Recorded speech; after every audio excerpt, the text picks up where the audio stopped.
ട്രംപിനെ ഏറ്റവും നന്നായി വാഴ്ത്തിയ ഒരു വലതുപക്ഷക്കാരനാണ് ഇലോൺ മസ്ക്. കുട്ടികൾക്കറിയാം. ഇലോൺ മസ്ക് കഴിഞ്ഞ 2 ആഴ്ചയിൽ ചുവടുമാറ്റി.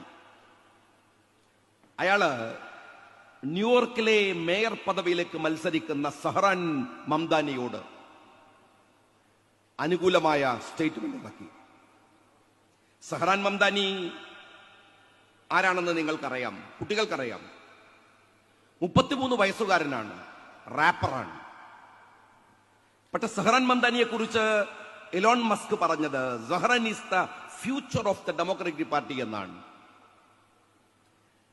ഇത് ഇലോൺ മസ്ക് മാത്രമല്ല, ന്യൂയോർക്കിന്റെ ഗവർണർ കാത്തി ഹോച്ചുൾ കഴിഞ്ഞ ആഴ്ചയിൽ പറഞ്ഞത് elect Zohran and we take back America എന്നാണ്. നിങ്ങൾ സഹ്റാനെ തെരഞ്ഞെടുക്കൂ എന്നാണ്. ഞാൻ സഹ്റാൻ അനുകൂലമായി ഇലോൺ മസ്ക് മാറുന്നത് എങ്ങനെയാണ് എന്നത് നിങ്ങൾ ആലോചിക്കേണ്ട ഒരു കാര്യമുണ്ട്. സഹ്റാൻ മംദാനിയോട് ഒരു മീഡിയ ചോദിക്കുന്നുണ്ട്, നിങ്ങൾ ന്യൂയോർക്കിന്റെ മേയറായാൽ അവിടെ നരേന്ദ്രമോദി വന്നാൽ നിങ്ങൾ എങ്ങനെയാണ് നരേന്ദ്രമോദിയോട് പെരുമാറുക? സഹ്റാൻ മംദാനി പറയുന്നത് നരേന്ദ്രമോദി ഇരിക്കുന്ന വേദിയുടെ പരിസരത്ത് പോലും ഞാൻ പോവില്ല. കാരണം അയാൾ വംശവെറിയനാണ്.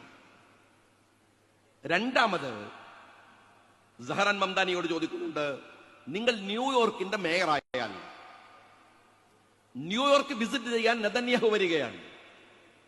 നിങ്ങൾ ഓർക്കണം, ഇസ്രയേൽ കഴിഞ്ഞാൽ ലോകത്ത് ഏറ്റവും കൂടുതൽ ജൂതന്മാർ പാർക്കുന്ന നഗരം ന്യൂയോർക്കാണ്. ആ നഗരത്തിന്റെ മേയർ പദവിയിലേക്ക് മത്സരിക്കുകയാണ് സഹ്റാൻ മംദാനി. മംദാനി പറഞ്ഞു, നെതന്യാഹു വന്നാൽ ഞാൻ അയാളെ അറസ്റ്റ് ചെയ്യും. കാരണം ന്യൂയോർക്ക് മനുഷ്യാവകാശങ്ങളുടെ പ്രഖ്യാപന നഗരിയാണ്. അവിടെ ഈ മനുഷ്യാവകാശങ്ങൾ നിഷേധിക്കുന്നവനെ ഞാൻ അംഗീകരിക്കില്ല. ആ സഹ്റാൻ മംദാനി ജയിക്കുന്നു എന്ന് മാത്രമല്ല, ചെറുപ്പക്കാരെ, ഗസയിൽ നിന്ന് നൽകുന്ന ഒരു കരുത്തിന്റെ ഫലം ലോകത്ത് പ്രതിഫലിക്കുന്ന ഒരുപാട്